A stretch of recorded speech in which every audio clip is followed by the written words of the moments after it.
We got a bidet!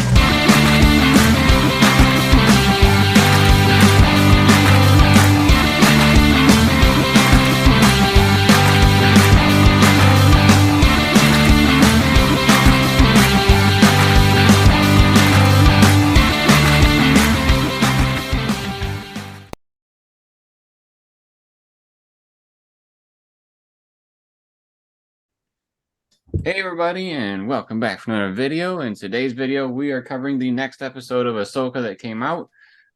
In my opinion, still fire. But we have some things to talk about what happened with the episode.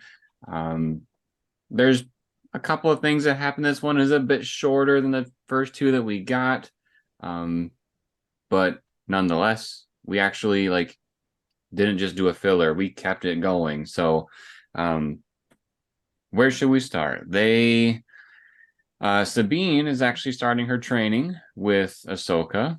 We get a scene which is, well, actually before that scene, Sabine is training with, is it Huyang? Is that how we pronounce it? Yep. She's training with Huyang, and he has these things that look like lightsaber hilts that he's holding on to. And he's got 4 of them, and they're light projections, essentially. They're not actually blades. But I thought this was really cool. They kind of touched on the lore of how these droids trained Jedi, and then how they were able to analyze how well that the Jedi were performing. So basically, they were running through some drills, and Sabine, was actually putting her saber, or no, was it a saber, or was it just the? It was a training sword. The sword. So she was using a training sword, kind of like a samurai sword, almost in a way. Not a blade, but just the shape of it. And so as she's going through and blocking or attacking, the different lights are keeping track of where she would either strike or block. And so this is kind of how Huyang is able to, at the end of the session, analyze how well she would have done in combat. We get a bit of not so positive Huyang when it comes to Sabine's training. In my opinion, I think Huyang thinks that Sabine is a lost cause, that she will never become what Ahsoka wants her to be, and he tends to tell Sabine that from time to time as well. Not as direct of, you suck, but basically telling her, I think he said if she were to rank amongst all the other Jedi he's trained or been in training with, that she would rank as either the lowest or way down in the bottom of the lowest of the lows. So yeah, not too great. Right. And so Sabine's getting super discouraged. Ahsoka does a little bit of a training exercise with her as well, where we kind of get an echo or a callback to when Luke had the helmet with the blast shield in front of his face and he's not able to see.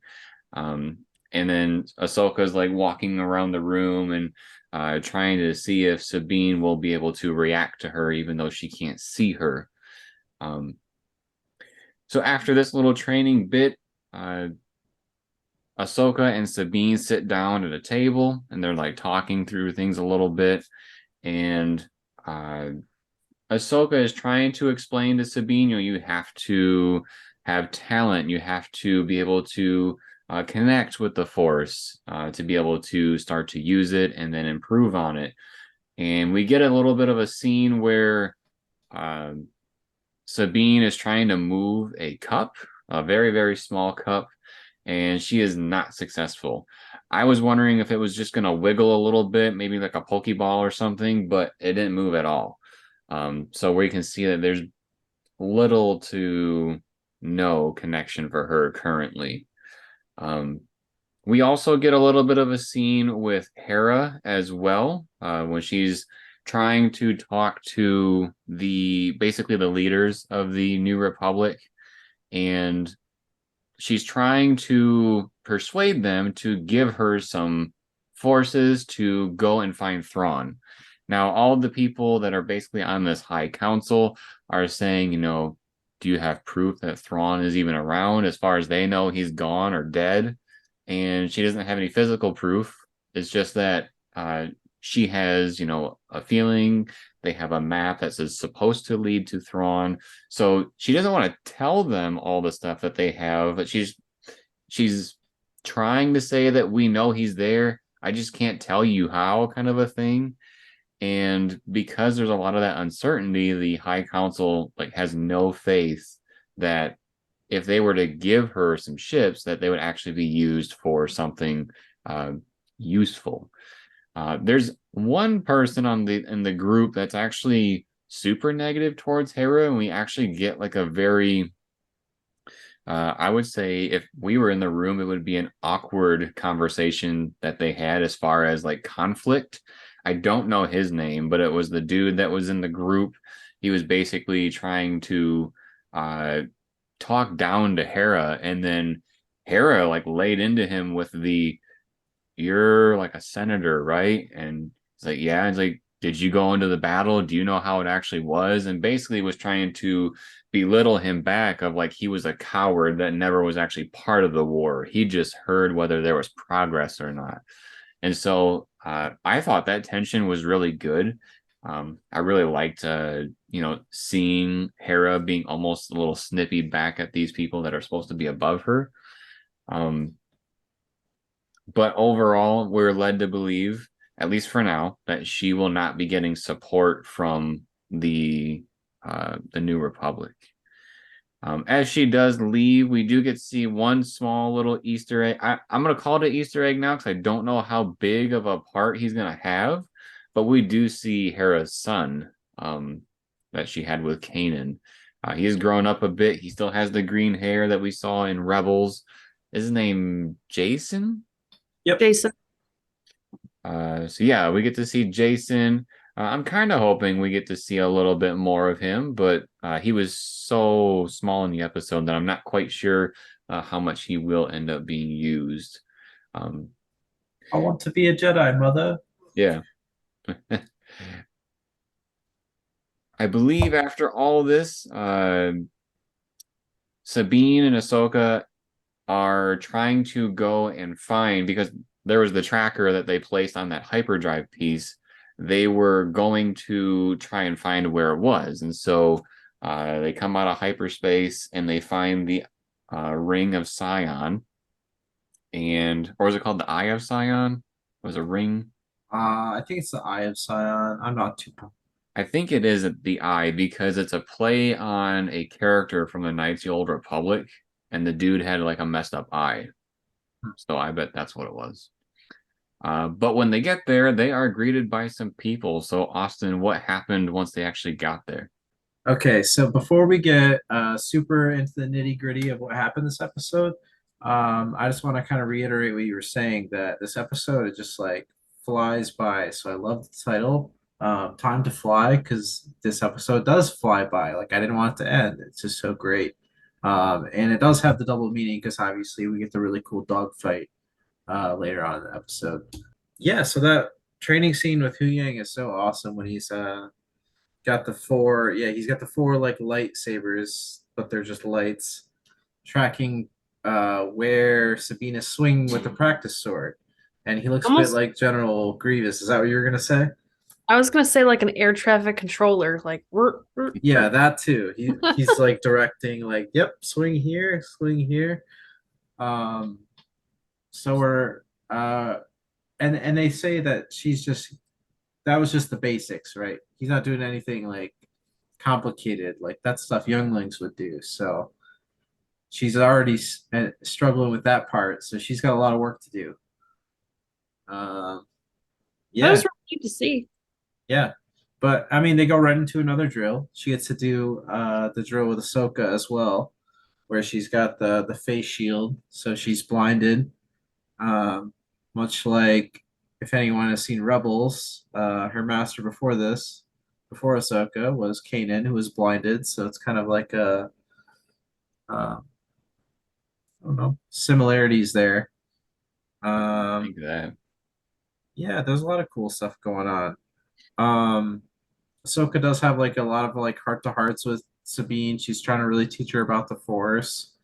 Even though she doesn't really have an aptitude for it, she is still trying. She's giving it her all, so that's cool to see. I think we might see her.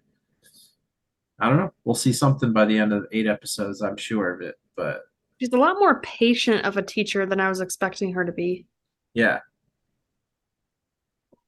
even though Hu Yang's there talking them down, giving them all the facts. I really like the line that he has where he tells Ahsoka that she comes from a long line of non-traditional Jedi. As if you don't have to go back too many steps to find out what he's talking about. So, um, yeah, I love this stuff so far. So yeah, their call gets cut off with Hera actually when they start coming up on the planet because the signals are being jammed. So they pop out of hyperspace and immediately they're just like ambushed pretty much by a bunch of other planes or ships rather. Now I was not familiar. I don't think I've seen these before in anything. I don't know about you, Jeremy, but I was not familiar with this ship. But they kind of looked like old school like bomber planes. I don't know. They look kind of cool. A little bit Yeah, rustic. I have not seen them before. Like when I saw them, I was trying to be like, have I seen this? Because I think, like you said, they look kind of similar to some stuff, maybe, but um, no, I hadn't seen these types, so I'm assuming they're new to the show. Yeah. But regardless, there's like I think 6 of them show up. So we actually see Marok and what's the lady behind you? Shin. Yeah. We see Shin. both of them in 2 of the planes, and then the other 4 are just some henchmen. So basically, you know which ones are not going to make it out of this exchange, but we don't know when. Um, so Ahsoka and Sabine start scrambling. Sabine goes to the gunner seat, and she's not really any better with the gunner than she was with the lightsaber training. So She's rusty. um, she's rusty, yeah. But Ahsoka gets on Sabine's level. She's like, "Hey, what can I do for you? We're gonna do this. You got it." She gives her the encouragement, and eventually they start taking out some of these other ships. The dogfight's pretty good. They don't get away from all of them though. They this whole time they're also trying to figure out what they stole the hyperdrive for.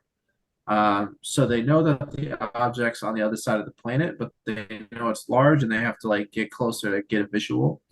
So this whole time they're evading these ships, they're trying to figure out what this ring is. And they're trying to get a little bit closer to get a scan eventually once they get a visual. Um, Once they get really close to the ring, it does have some defense mechanisms. It's not just a ring, not just a big hyperdrive ring of some sort. It's got cannons too, so they can't dodge all the cannons. They do eventually get hit. It does shut down their ship. Um, yeah. Um, that leads us to a really cool spacewalk scene, which we can get into.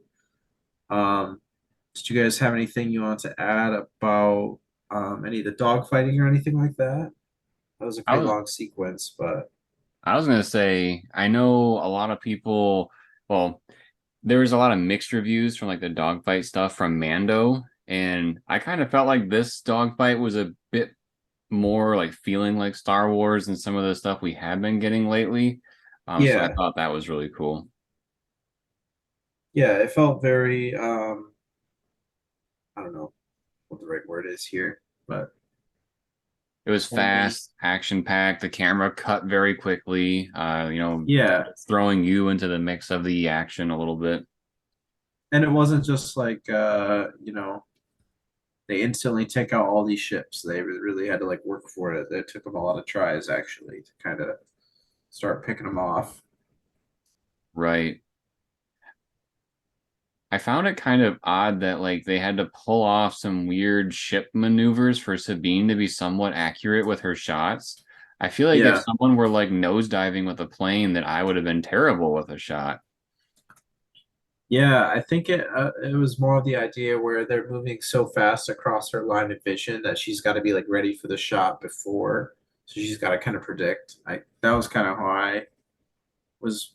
I don't know, because I don't know that range of motion in the back of the cannon's there, but I imagine you're pretty limited.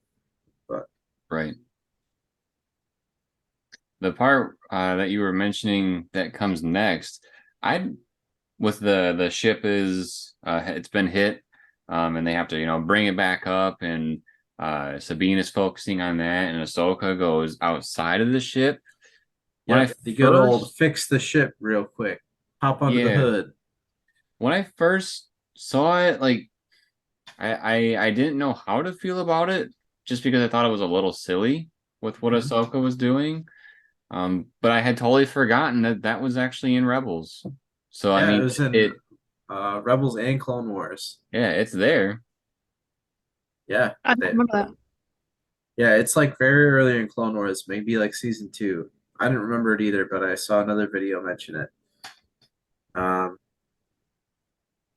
yeah, I thought it was so awesome. It was like a little bit silly in the moment because like why would they ever fly so close to the ship? But only one of them does in the end.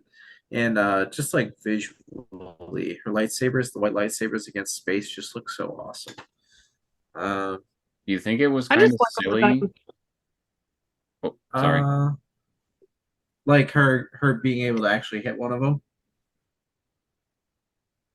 I don't know. I think Ahsoka's just on this level right now where this is probably like one of the strongest, uh, like most capable Jedi we've ever seen, really.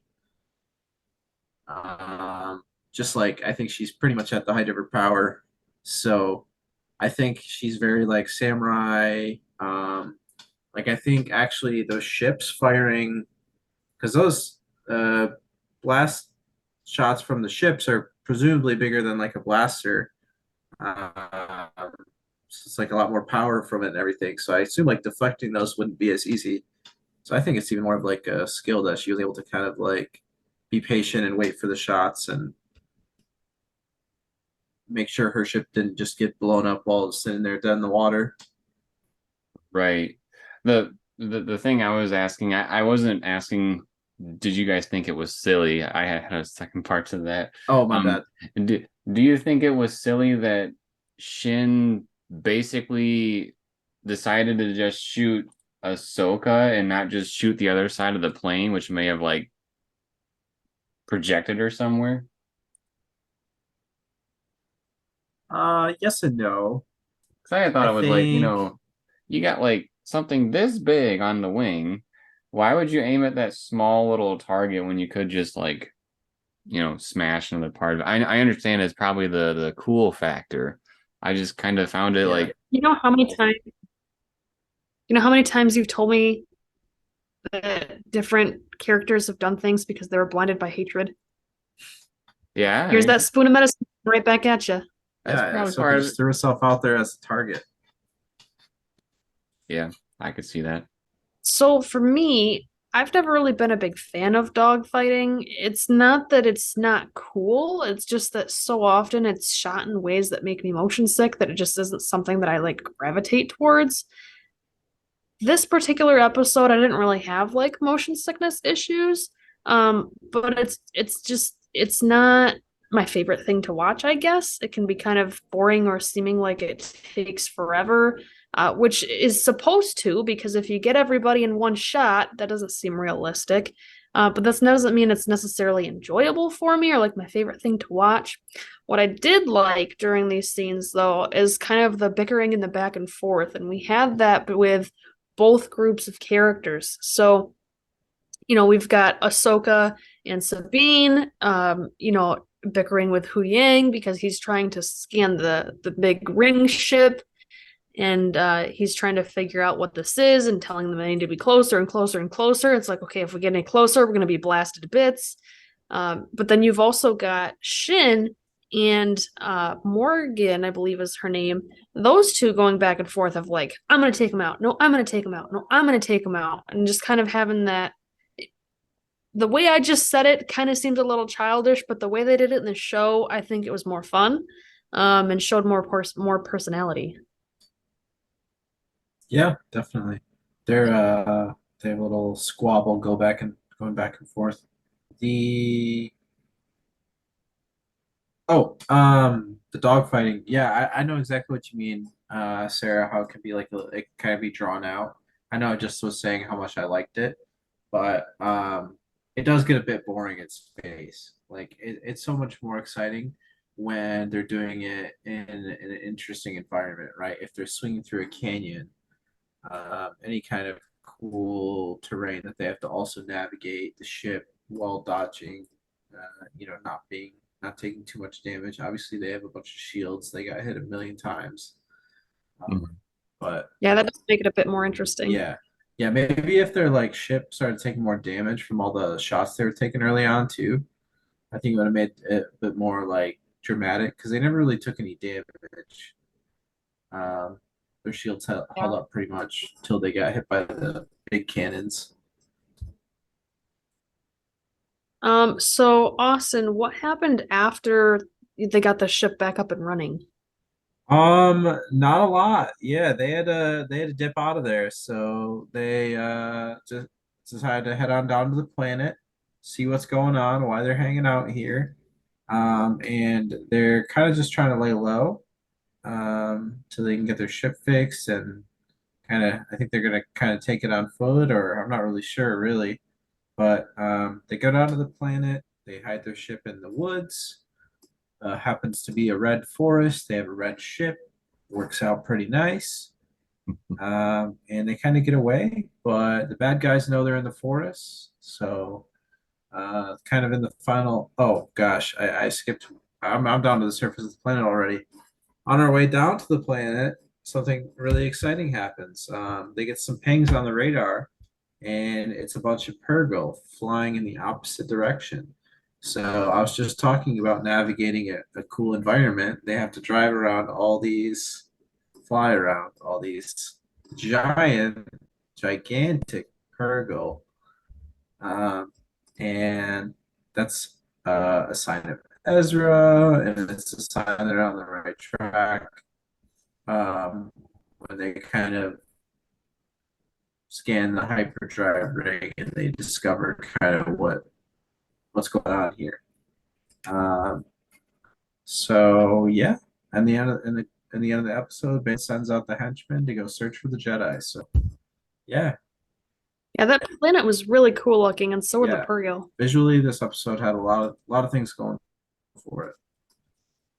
I think my biggest complaint for this episode was that it almost feels like it ended kind of abruptly. And that's in part because of how they ended it, but also because we kind of got spoiled a little bit with how long the episodes were for the previous two compared to how short this one was. Um, I guess I had my hopes up a little too high that this one would be just as long as the last two, or at least similar. And then it was like half. Yeah, yeah, I know what you mean. Um, yeah, I mean, hopefully next week, fingers crossed. It's just you know, going from the point A to point B. Just and the other thing, we have to see Thrawn. I think by the end of the next episode, they got to get this guy in here. They got to use him. He's too valuable not to use. Part of me thinks that he will um, throw him right in the middle of everything, like literally the middle of the season. Um, I really don't. I don't want them to. I don't think they will. Like save him for the very end. So I think the middle would be a very good spot to at least tease him a little bit. You know, throw that little piece at the maybe the end of the next episode, and then the second half, because there was a talk of a time jump possibly for the show too, and maybe that's kind of where that might show up. Yeah, we know this goes to another galaxy. We don't know what happens when you go to another galaxy. Um, we don't know anything about time and space, really. Right. So there was one thing I wanted to mention, but it's kind of out there. Get it? Haha. No. Sorry. Space jokes. Terrible. Uh it's a bit off topic, but it's from this episode. So Mon Mothma, did anybody else catch that they gave her the hairdo that she had from Andor, which is supposed to be from like, we know her from what is it, episode 6, I think. It's like actual Star Wars episode 6. And then we know her from Andor, which takes place before that. But her hairdo and like the way she looks matches the way she looked in Andor.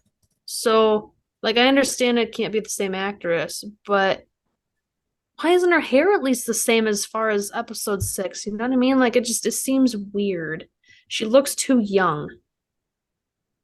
Um, she has appeared in a bunch of stuff. The stuff you mentioned and some others as well, both animated and live action. So I think she's had some different looks, a little bit different hair, but it's usually pretty short. Um, but yeah, I'm not sure the exact years between the appearances. I guess from like an age standpoint, you can change your hairdo however many look like she's aged since Andor, and that was like what, 20 years ago or something like that?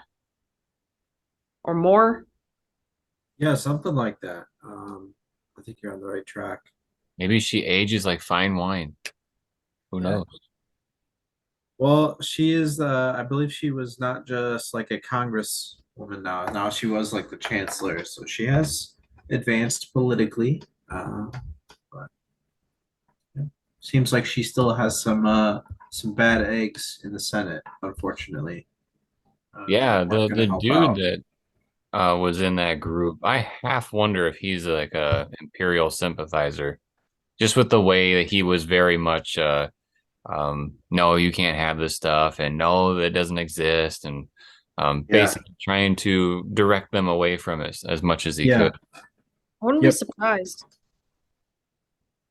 Yeah, that guy was trying to shut it down. They were really trying to gaslight Hera. It was really, um, yeah, I didn't like that scene. Don't like those senators.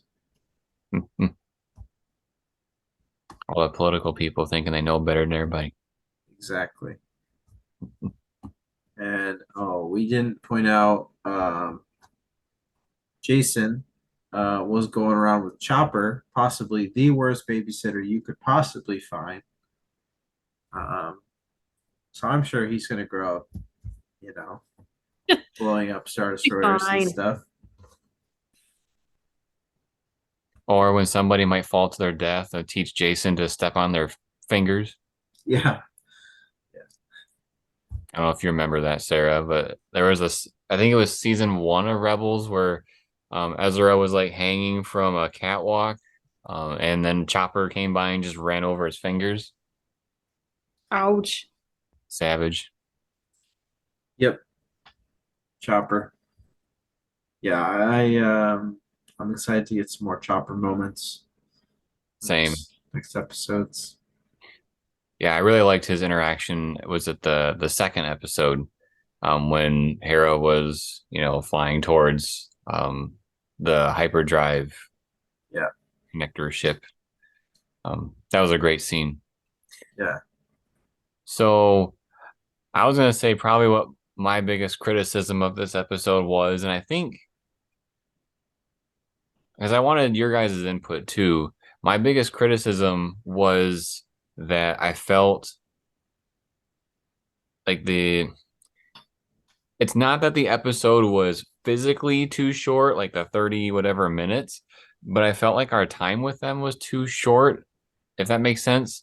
Like, Yeah. I feel like when I tried to look back and think about what was the focus of the episode, I felt like not only when I thought about that, but also when the episode ended, I thought like there's no way this is the ending. Like, it almost felt like they physically chopped a piece out of the episode so that they could put it in the next one. I don't know if you guys felt that way. Yeah, I know exactly what you're talking about because it's really not that many scenes. They're just on the ship in hyper space, and then they're on the ship not in hyperspace, and then they're on the ship in the atmosphere, and then they're on the ship, and then they're on the planet, and they're not on the ship, and then the episode's over. Right. So there's really not a lot of things happening, but it's a lot of character moments. We do kind of hang in that first training, the couple training scenes. So I think they give that stuff a little bit of time to breathe, which is great. But yeah, exactly what you're talking about. It feels like we're missing um, kind of that little like why did we come here? Like they were It able to ended get rather their abruptly. yeah, they were able to get their scan and kind of figure out kind of what's going on here, but yeah, Yeah, something tells me the next episode is probably like if you were to put the two together, they were meant to be one episode, but for some odd reason they had to split them. Well, if the other one is about the same size, I could see that it would be over like that 60-minute mark when they're probably the the good spot is probably right around 50 minutes if you like hypothetically. yeah. So I maybe could they thought it was too see big. yeah, I could see like the beginning sequence of the next one. Because it'll be Sabine and Ahsoka taking on all those henchmen, which it was a mix of like people and droids, so it's not going to be easy for them. I haven't quite seen like what Sabine is packing as far as like weapons and stuff. She's obviously got the lightsaber, um, but hopefully she's got other stuff too, because otherwise Ahsoka's going to have to do some heavy lifting in this forest. But yeah, basically, maybe that sequence is going to take so long that had that been at the end of this one, would have like made this episode like not long, but like somewhere in like the 40-minute range. But then maybe like the way they chopped it up, if the next episode didn't have enough to go with that one, maybe it like needed that extra time. I don't know. That's maybe what happened, but I'm just making excuses. Well, I mean, to your point, people probably would have been very upset if we went, from like the 40-minute episode to like the 30-ish minute episode, go back Yeah, to the 40 and then drop to like exactly. 20, Yeah. you know? Yep. So maybe they did this to like even out the run times a little bit. Same. I know I would have probably been on fire if I would have saw one for 20 minutes. I'm like, what? Yeah. Well, yeah, 8 episodes, so five more. Let's see. So 1, 2, 3, 4. So this finishes first week of November. Yeah. So we have this all through September. In October. Oh wait. Yeah, I Or skipped is a it end month. in October? And it ends in October. My bad. My bad. I was about to I say don't know that my that months. sounded a bit long. Yeah, October 10. Yeah. The one So thing I can probably like really appreciate about this show is it seems, at least right now, it seems like they are not going to give us any filler. Like they have a story, they're focused, and they want to accomplish what they need to accomplish within this season. And I feel like this might be the first Star Wars show that Disney puts out that will not have that extra filler. So if they do, I think that'd be something really cool. yeah, I know what you're talking about. We're very like everyone is involved in the same plot right now. There's not like an A plot and a B plot going on, or we have like Reva's side ambitions along with Kenobi doing his mission. There's just one mission. I like that. Yeah, same.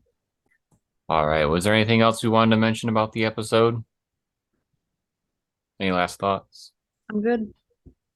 I'm just excited to see Thrawn. I'm excited to see Balin square up with Ahsoka.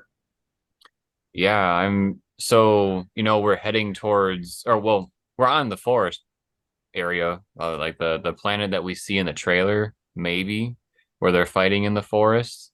And then maybe Ahsoka, like you said, with that confrontation with Balin, maybe they have that little confrontation over by that area where the map was projecting, because clearly that their interaction was like in that bubble kind of a thing. So maybe we'll get both of those. But then it makes me wonder who, because they show in the forest battle that the camera is focusing on like two people fighting front and center, and then there's two other people fighting like way in the back.